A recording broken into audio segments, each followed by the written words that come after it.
Yeah, it's like straight apocalypse.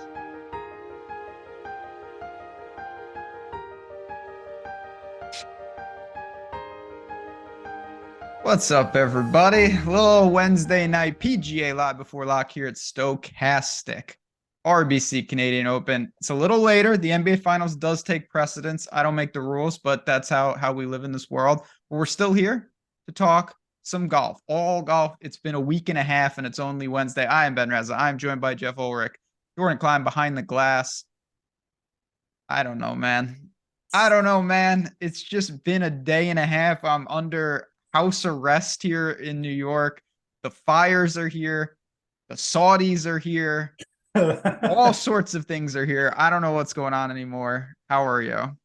You know, I woke up Tuesday morning. It was a pretty normal week up to that point, I and got since breakfast. since then, the last 48 hours, not just on a golf or sporting level either, but like environment, just a personal level, weird shit is happening. Literally, as I texted you, but The it world, just man. yeah, it's been a wild last 48 hours. It's only gonna get wilder because the golf tournament's gonna tee off, and as we're already talking about in the chat, this smoke is not very far from the golf tournament. So Yeah. who knows, man? Who knows? It's right on the verge right now. As I just checked the government of Ontario's website, the air quality index looks like they're giving fives and sixes. The dangerous zone is in the sevens and eights. That's when they start canceling stuff. So yes, it's going to be a wild week, folks. No idea what is going to transpire just with that part of it. So we're gonna have Yeah. to wait and see, man. And again, I'm not saying it's all going to be like this, but it wouldn't be you couldn't play if they get caught with the wrong stuff. It's not like, oh, it's going to be like uncomfortable. You're not going to be allowed to Yeah, play yeah. in those conditions. And there's a major next week. So the withdrawal equity is going to be massive. Uh, Fleetwood winning and then golf permanently disbanding honestly would be one of the Or better just endings. Fleetwood getting to like the 10th hole and then them just deeming it like with like a 10-shot lead and then them Yeah, deeming it too dangerous to finish. That's probably what will happen for me. it seems likely. Okay.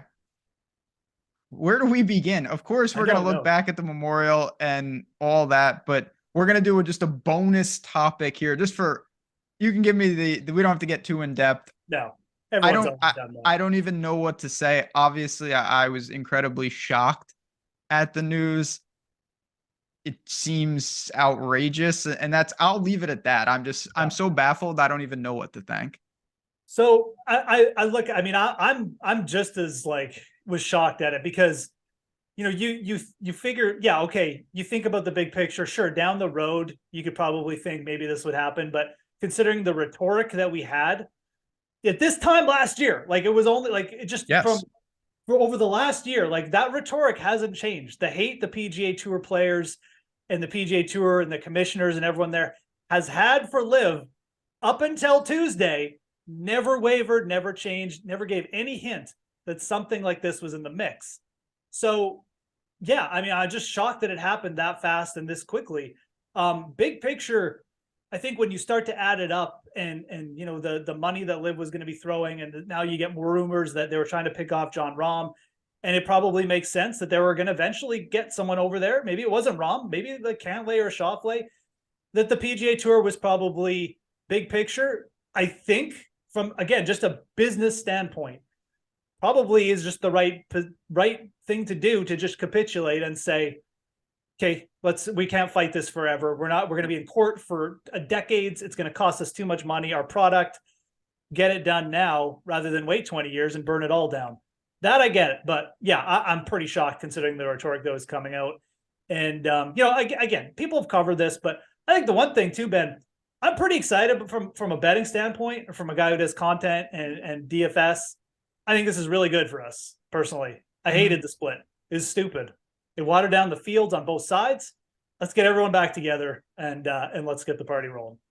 Yeah, long term we'll see. And there's certainly, when they just offered Messi a couple $1 billion, like you're dealing with a different level of money. It seemed inevitable. I did find it interesting that there were reports that maybe Rom was about to go, and that's what kind of moved this Yeah. schedule up a bit. That seems plausible, but Yep. all in all, we'll see. Obviously, Lot to be it's ironed out, right? Like, yes. I mean, Maverick not that I'm a huge Maverick guy. That's more just because it cost me a lot of money in life. His quotes, I kind of agree with him the most, where it was just like, he's uninformed. So imagine how uninformed the average person is, how uninformed we don't know what's going on. We're hearing one iota of the information. So we'll have to see. It could turn out to be a horrible, horrible idea, or they may look back and say this was probably the best move for them. So we'll see. I'll tell you this. The Memorial genuinely feels like it was a month ago. I barely remember Hovland winning. That was 3 days ago, really? Yeah, I know. And I hate Hovland, and it was a great ending, and I was into it. And I don't even remember that feeling. I don't even remember what happened in the playoff, like legitimately. So, it was, just to talk about that event for a sec. I mean, it was another nasty setup. Like, I mean, it was almost the PGA Championship over again. It felt like, but certainly a great win there by Hovland, who just looked like he was progressing to it. And I think was probably helped out a little bit by tough conditions, but also showed that, he's got the short game to at least hold up in those conditions. It's not elite yet, but it's certainly getting better. And man, our guy Denny, like I really thought he was going to do it. I really thought I was going to get McPutted. And I wasn't really that even cheering against him. I wanted to see him do it, to be honest. But man, it was hard because I obviously cheering for Vic, but Denny, that I don't know how many more chances like that he's going to get. I hope he gets back. Yeah, it was a terrible. I thought I was really set up, and everybody went backwards for me. Hideki went backwards. Rory went backwards. Ricky, he did his part. He played well, but he didn't exactly go and seize it. And then some of these other guys, Harris English, really went backwards. Justin Suh. Yeah, so it was. Top 20 bet on Justin Suh last week. Oh my God. Like how I thought it was just a lock after round 2, but man, I mean, it actually wasn't a bad play for DFS because he made a ton of birdies, but my God. How about Morikawa? That was another special part of it. I'm like, oh, all right. I got a couple guys in the hunt. Nope, just kidding. And as I texted you, I mean, how, like he shot 68 on that course the day before and then he withdrew. So what the heck happened overnight, man? Like, wow. It'll get you. Lots of stuff going on. It was, again, it was the scene. We've got the US Open next week, and there are a million unquantifiable variables. These are complete gut feels. I think given what I've heard in the last 12 hours or so, it seems less. I was actually worried that there could be some players who just, nope, not playing. I think that's less likely now. But we'll have to see because we are going to Oakdale. But before we do, I do want to talk a little about Rainmakers. Rainmakers is still with us, sponsoring this show. Opportunity to get a free pack if you have not played over at DraftKings with their Rainmakers format. You see it in the lobby all over the place. When I'm registering for contests, there are Rainmakers contests everywhere, hundreds of thousands of dollars up for grabs each week. And to get you started, they're going to give you that free pack. You check it out. The link is below and you see what you get. And if you want to invest into this, it's a new type of game. Obviously, it's more unsolved. I know a lot of people who are playing it and really, really enjoying it. So I want to give them a shout out. It's right there for you. Get that free pack below. Easy week to go in Rainmakers just quickly. Yeah. Select some cheap guys in the marketplace and just put together a wild team because we don't know how this course is going to play, the smoke factor, the withdrawal. I mean, there's a million things that could happen. So you want to take a low risk shot with some cards this week. It does make sense. Oh my God, the smoke factor. Sure. That's something that we're going to deal with. Talk to me so rotationals.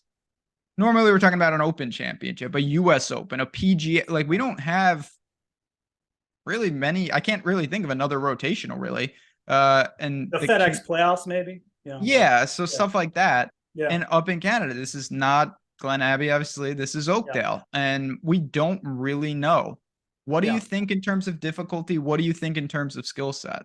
So it's, Oakdale, same designer, Stanley Thompson. He actually designed the course in Alberta where I played a lot. So I actually have played a lot of Stanley Thompson designs. He's designed a ton of courses in Canada. Most of them are like really older courses. He didn't design the whole course either. There's 27 holes at Oakdale, but they took 9 from the Thompson course, 9 from another course. it's an old classical design course. There's trees. The fairways, I don't think are going to be as tough to hit as maybe you'd think, as like, say, like a Colonial or a Wahili. I think that the pros are going to be just fine off the tee. I really do. And, rough is grown up a bit, but, when you have 5 par 4s under 400 yards and 3 par 5s, I really do think that the pros are going to be able to take this place apart. Maybe not to the tune of like 24 under, or it's not going to get crazy like the Byron, but I do think that eventually, especially the guys who are really just dominating off the tee, I think it's going to play a little bit similar to last year in terms of scoring, but just a little bit easier. Last year, we saw Rory get to 18 under. I could definitely see someone exceed that, assuming the conditions aren't, again, hold up a little bit. People can see in front of them and they're not, dying of whatever, smoke inhalation. I do think that like it's going to be a short technical track. And I do think that a lot of the field is going to be dragged in, but at the end of the day, I actually think that the bombers off the tee here may be the play. I really do. Similar to what we saw last year, guys like Rory and Finau, just kind of getting it down there on, a little bit easier to hit fairways than people realize and just taking the place apart. That's kind of my thought about it. I'm not out there on the course like our guy Feinberg is or anything, and I don't have local knowledge. Just my feeling. Again, definitely one thing to look at, I think, would be create some bomber stacks this week. I think that's actually a really interesting play. Yeah, I totally agree with that. And just in general, when we don't know about a course, skill set stacks are even more important to me because we just don't know. Exactly. We could find out it's a iron competition. It's crazy hard. It's crazy easy. The greens are small. It's a putting competition. You need bent splits. I don't know. I'm factoring a lot of that stuff in. I certainly want my guys to be able to flag hunt a little bit. You can get to these par 5s, but you might be able to overpower this at times. And it's not an elevated event. And I kind of actually leads me into what I want to talk about next, which is our lineup generator and whatnot, specifically around Rory, because he's such a heavy favorite and he's such a better player, in my opinion, than kind of the next tier. When you make your Rory lineups, I want to see who we get. We've been doing this each week. If you haven't seen our lineup generator, Jordan's going to bring it up on the screen, and we're just going to kind of go to DraftKings and go to these builds around Rory. We'll go balanced and we'll just lock in Rory. And I just want to see kind of what we get. And again, this is the beauty of this tool. It's simple, it's easy, it's clean. You can quickly generate lineups and then kind of edit them as you please with our ownership projections, with our projections in general. And the link below is there. You can get it and you'll get your obviously you come inside the ropes. You're getting 1 week for less than $5. That is the deal right now with lineup generator for PGA. It's great and easy and I really recommend it, but I'm very interested to see what these names are. Guys like Smalley and Wu. And that makes sense. A lot of maybe that Rory and then 3 or 4 balance guys in that mid-range, I think could be pretty effective this week. Yeah, and I mean, it looks like Cameron Young's up there. I think that will probably be a popular starting point. I think a lot of people just have Cameron Young pegged as an elite player, and they say, okay, I want to go Rory and start with another elite player. Let's get Cameron Young in there. So that makes sense. And I think that is one thing just to know, just from this process right here alone.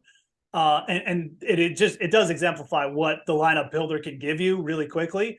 You run this, you see, okay, a lot of people are going to have Cameron Young, Rory McIlroy lineups because Rory's trending towards being one of the top owned players. I think Cameron Young will be top owned just because of his price. I don't think he may be as popular as people think, but he'll definitely be up there. That's going to be a popular starting point. So if you're starting Rory, or if you really want to lock in Rory, maybe you want to lock in Cam Young, I don't know. But for Rory, probably, going a little bit underweight on the Cam Young builds is a good way to just get unique right off the bat. And that's why it's so important. Again, you can always edit these, rerun them, change them. All those filters are there, quick and easy. I really just shout out to the team here. Link in the description for PGA lineup generator. Again, try it for a week for $4. It's a cup of coffee. Can't say it easier than that. And you want to test it out because next week's, I know what's going to happen. It's the US Open, and a lot of people are going to come in and try out these tools. Have a week under your belt and say, okay, I used this last week, a little accustomed to it. Just more firepower for the major. But we have Rory here, and he's in a tier to himself. I think you can do anything with him from locking him to going underweight. I'm more on the side of just play him. Then you got Burns, Hatton, Fitzy, guys like that. What do you make of the top tier here up in Canada? Yeah, no, I mean, the top tier, obviously, it's like I like the top tier this week. I mean, I like Tyrrell Hatton. Hatton obviously is going to be popular though, but you know, I'm kind of take it from the standpoint of if you're looking at it and you want the leverage play and you want to get off the Hatton chalk or the Rory chalk, or not even get off it, but just get some leverage and use them in your build. I mean, I think Sam Burns is it. I mean, you know, I know he was projecting low in our ownership projections early in the week. I haven't necessarily updated that today just to check, but I don't think that Sam Burns is going to come close to what Rory or Hatton gets to. So he's basically, I'm looking at Burns much the same way I looked at Rory last week as, you know, if you want to play the leverage and you want the lower owned play up there, Sam Burns is kind of the, yeah. So that's kind of how I'm looking at the top, but just from a pure, you know, price standpoint, I mean, I do like Hatton. I really don't have anything against him. He's just a really solid player. I think too, if you're looking at the narratives that are happening this week, I mean, certainly Rory is the guy who's taking the brunt of this just from an emotional standpoint. I know he's putting on the brave face, but it's just such a difference compared to this time last year where he was going out, he had the bravado. It seemed like everyone was getting behind him. Now it's just it's like the air has just been let out. And I just don't think a guy like Tyrrell Hatton has to worry about that as much. So a little, you know, again, not that you shouldn't play Rory. I mean, he's absolutely off the charts in our projections, you know, like a 40% top 6 rate, but a little bit of concern, you know, I would probably feel a little bit better saying like field average kind of thing, and then going overweight on a guy like Burns. That's kind of the play I like. Totally get it. I originally wanted to completely fade Burns, but I'm not getting enough bang for my buck because he's not that popular. If he was 30%, I would fade him and roll the dice, but he's not. He could be the lowest owned of these guys, and I get it. So with Rory, it's really hard. This reminds me, I'll go NBA since the NBA Finals. Before game 1, everyone was asking about Denver having like 10 days off. And if they would have played horrible, everyone would say that's what happens when you have 10 days off. Yeah. And they played good, and everyone was like, that's what happens when you have 10 days off. You get to rest and heal up. And if Rory comes out and wins by 10, everyone is going to say he's so angry. He was so focused. And if he misses the cut, everyone's going to say, obviously, he's so deflated. So it's really hard to know. Obviously, our tools don't factor in unquantifiable stuff like this. I think Rory is at more risk here, but I also think there's a chance that he really wants to go out and play well. So I'm not too worried about it. For me, the tougher thing is what to do with a guy like Fitzpatrick. And feel free to add on to the Rory thing. Go ahead. I was just going to say, I think that the better angle, that's not even an just the more reason to be worried about Rory this week. Obviously the narratives, that's fine, but he really wasn't very good with his wedges last weekend, like the entire weekend. He hit like 7 greens on Saturday. It was a disaster with them on Sunday. That worries me a little bit more probably than the whole live stuff. But you combine the two together and you get I think a fairly decent argument. So again, I like Hatton. Like I mean, I think if I was going to pick one of them to go overweight on, that's where I would go. But certainly, you know, just rolling with our projections, it's really never a bad idea in these spots. Because like Ben said, we can talk about these things to death. We don't know. I have no idea how this is going to affect Rory McIlroy. It's just my opinion. It's just trying to philosophize how maybe I've felt in certain different situations like that. So I wouldn't get too into it. If you liked Rory before, just play him. If you had questions about Rory before, you know, be underweight. That's the way I would look at it. Try not to let it influence you one way or the other hugely. Yeah, I think, and it's also a sport. It's not like if Rory is like really mad and uses this as motivation, it doesn't mean he wins. Like it doesn't work like that. I wish it did. He wants to win the Masters quite badly, and that's not exactly working out. But we've talked about the first couple guys. I'm gonna bring in the next. See, it's still the top tier, but it's kind of the bottom of it. You've got Connors and Rose, who I really like. Fleetwood is here. Shane Lowry's playing well. Cam Young's going to be popular. Thigala, Kuchar. These type of guys, you could go very balanced and start with them, or they could be aggressive attachments to a guy like Rory or Burns. Yeah. I mean, I wrote up Justin Rose today for the first round leader bets. He's had a really good, he's been really good at starting and early starts as well. So he's had a good track record early on. The approach game is there. The thing I like about Justin Rose, and he's the rare golfer who does this. Justin Rose built his schedule around courses that he knows he can win at. It's quite clear he's done this. He skipped last week. Last week was the elevated event to play this week. I don't think he did that for the warm-up factor. I think he did that because he knows that the Canadian Open is a 7,200-yard par 72. Yep. It speaks to me of a very just in-tune player who's, self-aware. I like that. I like that about him a lot. And I'm not a guy who goes out of my way to praise Justin Rose a ton. I just find him a little too robotic for me, but certainly like the way he's playing right now. I have got really nothing bad to say about him. Connors, to me, it's tough. He's got the afternoon draw. He's got the morning draw, but it's gonna be, he's gonna have like Rory level crowds. Worries me a little bit. He's up there in price. There's just a lot of quality players around him too. So I do like Rose in this range. Obviously, my guy Fleetwood, I'm fine with playing for the bounce back, regardless of your opinion of him. He's been playing well all season. And Shane Lowry as well. I think that those three players, really tough to gauge. I definitely feel like Rose is probably for DFS purposes, like your safest bet. I do like the upside with Fleetwood though, quite a bit. I really do think he's got a chance this week. So I know I say that every time Tommy Fleetwood's in the field, but with all that's going on and Tommy Fleetwood's just here playing good golf, I see no reason why this couldn't be the spot. He didn't have it at Charles Schwab. It was one event. If you look at his year, he's had a great year. I'm fine with Fleetwood. I like Rose more. Rose is just playing good. I second what you said about his schedule. The other part to it that's nice, when a guy does that, he comes to places ready to play. He's not just like, I'm here to be here. Because he wouldn't be here. It's Chris Kirk at Honda, because Chris Kirk skipped Riviera, the exact same thing, and he was ready to go at the Honda. So yeah, there's a lot of things I like about Rose. Like I said, good first round leader target, and I just like him for DFS for sure. What do you? Because you're more of a Theegala guy than me. Yeah, his stats are a little all over the map. The thing I like about it a little more, if you dig in, his last three starts, he's been great with the putter, great with the irons. His off the tee game has been horrendous. But you're talking about Wells Fargo, the PGA, and the Memorial. Like, those are tests, serious tests. And I think this is kind of a little different than what he's seen in recent weeks. He made those cuts. He just didn't play very well. Yeah. I've gone so back and forth on Theegala. I've kind of been out just trying not to think about it. But the more I think about this event, and it's just like you said, it's an easier course. Like he's bounced back so many times in these situations.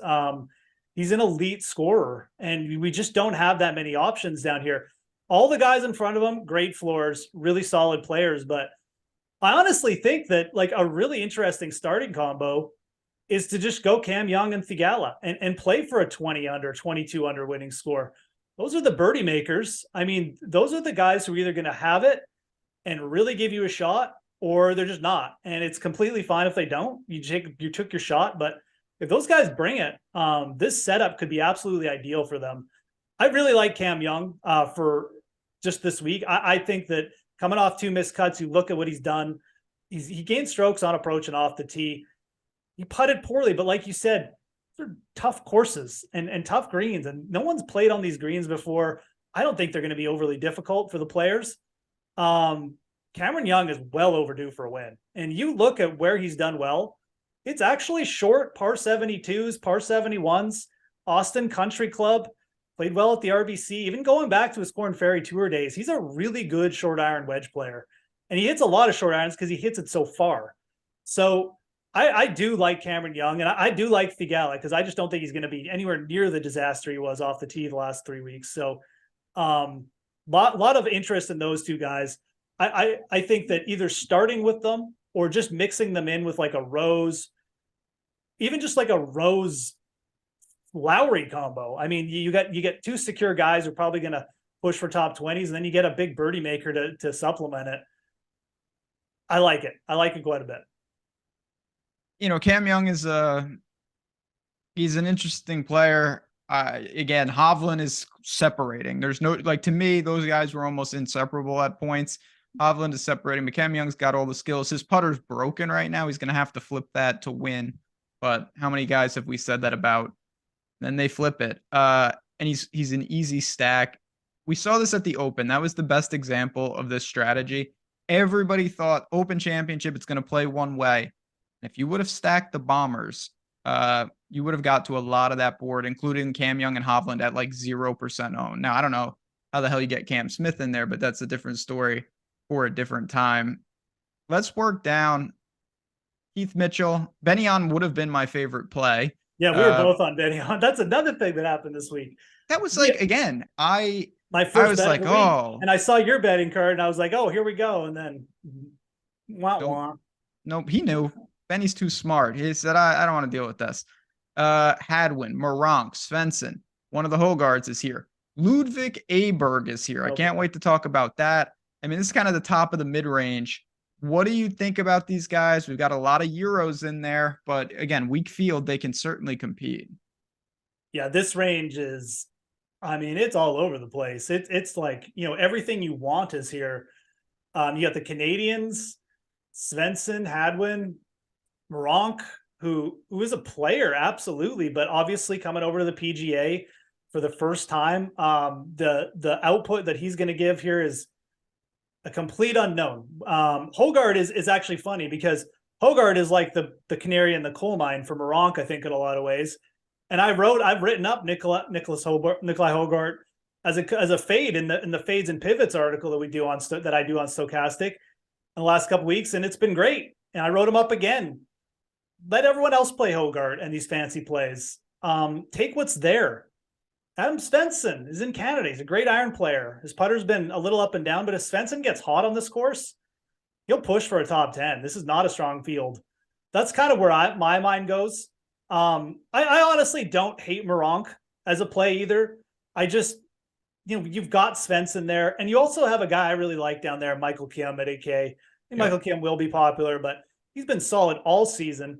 He plays well on these kind of tracks. He's a guy who can roll in a ton of putts. He's a very good putter.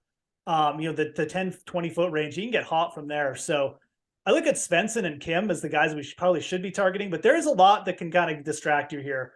And I don't think they're going to be all bad distractions because Aberg as well, extremely high end. I would almost say if you're going to take a shot here, I would probably just go with Aberg. He is the real talent. He's going to come in with he's got his card. He's just playing without his money at this point, kind of like Tom Kim was at this point last season, or a little bit later. But that's kind of my take here. I think a lot of people we going on the Hogard and Moronk train again, but I think Svensson is kind of the safer play for me, and Michael Kim. And then again, you want to take a shot, go with the Ludwig.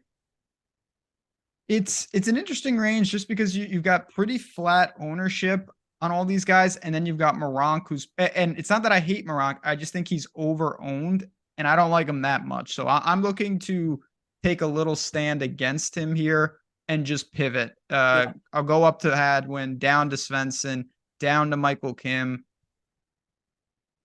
I don't know what else exactly in this range. You know, Bramlett would have been someone I might have looked to. Obviously, another withdraw. Aberg, if he was a little less owned, I might have more. I might have a couple shares because he can play. It's not an unknown. I've seen him play. At API, he was up there for a little while. Mm-hmm. He can play. There's no doubt about it. But to me, Kim and those guys probably set up the best. One more for you, kind of as we work down. Another Canadian. Nick Taylor is in the range, and he's not getting a ton of buzz. He's been there quietly at times. It was earlier in the year. He had a really good run, certainly at Waste Management, but even at Valspar, Valero, things like that. Yep. I don't know what to make of him, to be honest. Yeah, I mean, I like Nick Taylor just from the perspective of, you know, he seems to do a lot with a little. Like, he's not, and that's not really an insult. He's just not what you call, like, I don't know if you said, what's the best part of Nick Taylor's game? Probably his irons, but I don't even really know if that's like factual. Maybe a short game, maybe a little, but that's my point. Like, he's not necessarily what I'd call elite at anything, but he's really good at getting the most out of certain parts of his game at points. And that's launched him some pretty good success. Don't forget, he just about took it down Scotty Scheffler, TPC Scottsdale. So yeah, if I was going for a low and play in this range, again, I mean, like, Aberg, Moronk, these guys are tempting, but I kind of like that call, to be honest. And again, Svensson's still a young guy. He hasn't played the Canadian Open that much, especially when he's been like a contender. Hadwin is a veteran, but he's 8,700. I just don't want to go that high. I mean, if you're looking for like a Canadian angle in this range, that's probably pretty strong. As much as I do like Svensson, Nick Taylor at 8,100 saves you some cash too. So and like you said, he'll be the lowest zone in this range. And the thing about Nick Taylor, it's kind of what you just said, but the opposite. You say like, well, what's the best part of his game? He doesn't do anything elite. What's the worst part of his game? He doesn't have a glaring weakness. He really doesn't struggle anywhere. He's just fine. And that can take you a pretty long way at a lot of courses. Like he's not, he can't putt. He just does everything. Pretty solid, to be honest. We kick off the 7K range. You've got Eric Cole and Smalley, Wise, Pendrith, Maverick, Thorn Bjornsson. Thorn Bjornsson, this guy. Like, okay. Aaron Rai, Hodges. Thorbjorn Olesen / just Soren. I don't know. Like a Thunder Bear, but not the Thunder Bear. I don't know what we're doing here. What do you make of this upper sevens? Yeah, the upper sevens. So there's players I like, but it kind of goes back to our earlier talk about, like, I'm interested in Taylor Pendrith. He had a good US Open qualifiers, made a couple cuts in a row, but I wouldn't go out of my way to be like, I love Taylor Pendrith so much, I'm locking him. But if I'm following my narrative of like, okay, I like Cam Young because I think it's going to be 22 under. Well, I kind of like Taylor Pendrith for those builds too, right? So it's all about how you view the course and how it's going to be played and the builds you're making. But I think both McNeely and Pendrith in that range are interesting to me. Certainly Aaron Wise, you could just play and just try and buy early. I'm not going to. Your guy Smalley's there. I don't know about the actual upside.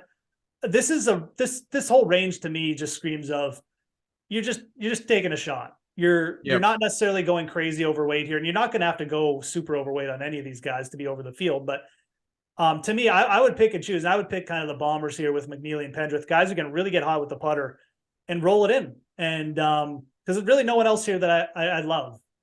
Aaron Rai, I put in my first round leader bets just because he played so poorly and he burned everyone's line. I feel like he's just going to be first round leader just to tilt everyone. But I don't know about him playing him. It's certainly a good setup for Aaron Rai. So I think from that perspective, but again, maybe you're playing, the more technical, the guys are just really good iron players and mixing him in. But Pendrith and McNeely are kind of the players I'm really targeting here.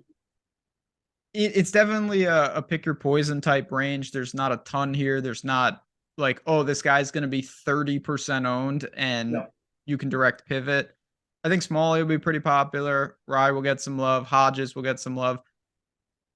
Vincent Norman's not going to be unpopular, but this guy's pretty good. I'm intrigued. I really am. His irons jump off the page. Tee to green jumps off the page. He's made 4 or 5 cuts. Do I think he's like, he's going to pop up and win? Not that type of guy, in my opinion, but pretty solid for what you're paying. And then, even though I was rooting for you, if Lipsky would have won and I would have missed it, I would have been mega steamed. Yeah, Lipsky, man. I mean, I know I mentioned him on the show, and I did write him up in my DraftKings article last week as a sleeper. But and again, like I told Ben, like, I mean, I bet him at 500 to 1 with an eight place each way. So I didn't make any money off David Lipsky last week betting, but it was close and it was a nice sweat. But he's he perked up at Colonial, and I just noticed that, and he was gaining strokes around the green, obviously with approach as well, because it's the best part of his game, and he really brought it last week. I worry a little bit that just took a little bit too much out of him, and I kind of like going like I agree with your call on Norman, but Norman's gonna be popular, but I don't know how popular Vincent Norman can really get yet. Like I do think he's gonna be fairly well owned, but I don't think he's gonna be that popular. You really need to worry about it. And then the other player that really intrigues me here, and this is Brandon Wu. He is up and down. He's got a little bit of that Thigala action, but he just misses more cuts than Thigala. but his irons can go elite on a course like this. He really lit up like Pebble Beach, Sedgefield, at the Wyndham he played well at last season. You know, Mexico, he can really get it up and down too. And if this is just going to be a short wedge fest where you don't have to do too much off the tee, I think Brandon Wu could get hot. So a player I don't mind mixing in this week as well. We've seen him challenge. You know, he's got like 8 top 6s or something over the last 3 seasons. He gets up there. He really produces when he's on. So that's what I like that about Brandon Wu quite a bit. Oh yeah, Brandon Wu, again, big boom bust option. And in this range, with lack of stability anyway, what do you really care? I think it's a good time kind of increase the variance and go. It depends what style you're building for, but I got it. Yeah, Lipsky, I was 1 week early on him. I backed him at Byron, but I mean, it made way more sense to back him at Byron, to be honest. Like, yeah, and then I was just like, oh, yeah, that was wrong. Okay. Yeah. And nope. Mark Hubbard, very consistent. I think he's going to be cash viable probably in this range. You're going to see him in small fields, but at the same time, I get it. I think you should see him in those spots, and I'm going to back him not once again because I haven't been playing him, but I'm backing Hubbard this week. Yeah. I don't hate it. I mean, like for DFS too, like you look at this range and there's players I like that I think will make the cut and be okay. But I do think like from an upside perspective, this range is pretty lacking outside of Hubbard. Like I think Hubbard is the one guy I would actually be backing here too. And I'll probably, maybe I'll join you tonight as my late night bet. But I mean, I like Mark Hubbard. He's been out there. He's been in contention before. You know, just the last fall, the Sanderson, he was in the final group. Like he can get it done on a course like this. He's hitting them really well right now. We've seen him when he's hitting it well. It usually continues for a bit. So yeah, definitely to me, the player that stands out here. I do like Doug Gim. He's got a little bit of that Lipsky feeling where he's starting to put it together. The irons in the off the tee game will look good. The around the green has not been a disaster. So Doug Gim to me, I think has a solid floor. But I do think Hubbard is kind of the more upside, the best upside play here. I will say this. I tried to convince myself that Cameron Champ was a play this week. I tried. I didn't know he was here. I tried. I just really couldn't get there. But I do think it's getting closer. If you wanted to play the bomber stack this week, I don't hate it. I think he's more likely just to get you like a top 40, maybe with an eagle if you're lucky. But he's just remember that Cameron Champ is a thing, because I do think he's starting to hone in. The approach game has been better, and man, he could go nuclear with the putter at any time. So just keep that in mind. Again, if we're getting really wild and you want to go pure bombers, he's probably okay. Aaron Badley, I think, is okay. I know that sounds crazy. He couldn't be more of a different player. Don't put him with Champ. That would be my advice. Well, both good putters. Well, Badley's playing way better than I thought. Like, I don't know if you've seen his form. It's a lot better than you would think for a guy like that. All right. I know you said you might join me on a bet, and I know I don't get to choose, but Hubbard makes sense and I get it, but I got the bet. I got the real goblin play of the week here. A guy is off my bucket list. Never played this guy, I don't believe. So it's a new person in the all-time player pool. I'm backing Augusto Nunez. Oh, here we go. Spot. Okay. This guy, I think could. Now, I don't really know anything about him, so it's hard to be like, oh, it really fits his game. But from what I can tell, it really does fit his game. He's wedging the courses to death. His putter is erratic. He's made 7 of 8 cuts. Now, he really doesn't pop in terms of like, oh, he comes in third and then he misses a cut. But if you're looking for safety, and that's a relative term, this Nunez character is playing way better than you would think. Every time I run like some kind of, model on like Fantasy National or something like that, and I'm looking at like proximity stats, or he always pops up. And I'm just like, oh, Nunez is there. Great. Like, and then I move on. And then but he is, you put it correctly. He is absolutely wedging the courses like to death. And this is absolutely where you would expect, if he's going to pop up, for him to do it. So interesting that we've arrived at the Augusto Nunez moment of the season. Rio, he saw his countrymen do it. He's feeling good. Never know, man. I mean, if the perfect ending to this week would actually be Augusto Nunez tapping in for like birdie at like 22 under par or something. That feels like, it's kind of like when Fabian Gomez. Hey, look, Fabian Gomez, when he won his first event, it was the week before the US Open. So, wow, we're really just selling. God. And on that note, I will say also real quick, and Jordan Klein, if you can put this up, if you're looking to bet someone like Nunez and you happen to live, Bet365, we've talked about them on the show before.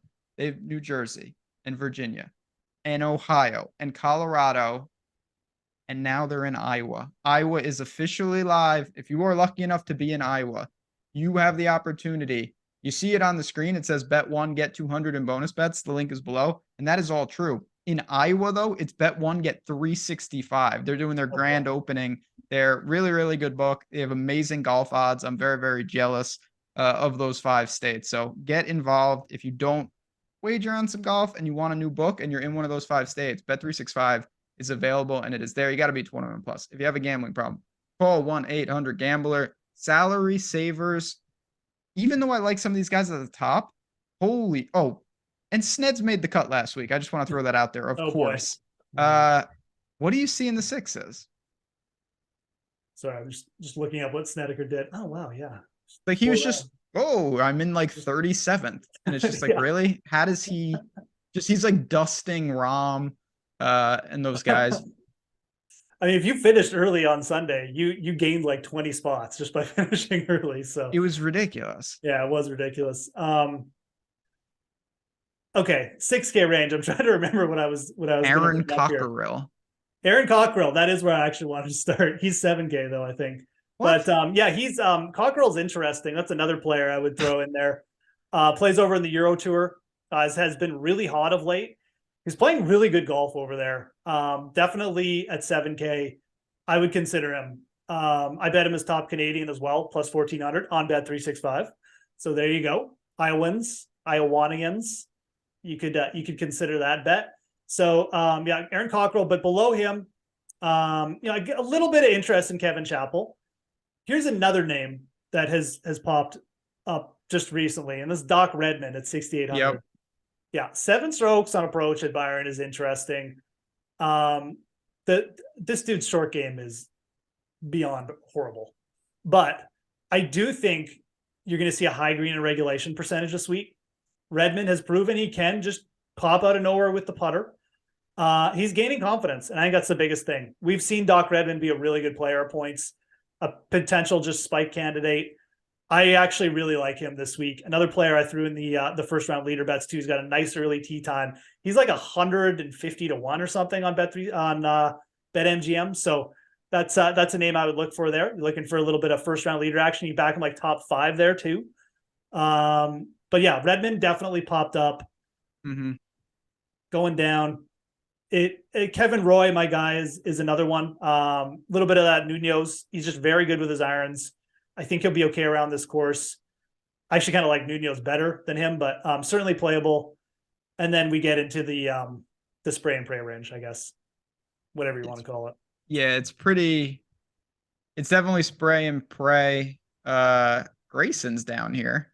Yeah, there's some names, but Roy is the cutoff of players that I like, and then it's kind of like there's Miles Creighton, who is another Canadian who won on the Latino America Tour a couple weeks. Miles Creighton, 6,400. Miles Crane. So just like Creighton. Oh, I was gonna say, so just like a Frasier character with kind of a different name. That can't be real. 6,400. Miles Creighton. He's the leader in the Tour of Merit on the Latino American Tour right now. Well, good for who is Etienne, not Travis Etienne, but Etienne Papineau. Papineau. That is the one Canadian I have absolutely no idea on. I've literally researched every Canadian golfer except him because I just looked his name and I'm like, I'm not. Yeah. I'm cutting myself off at with Knox.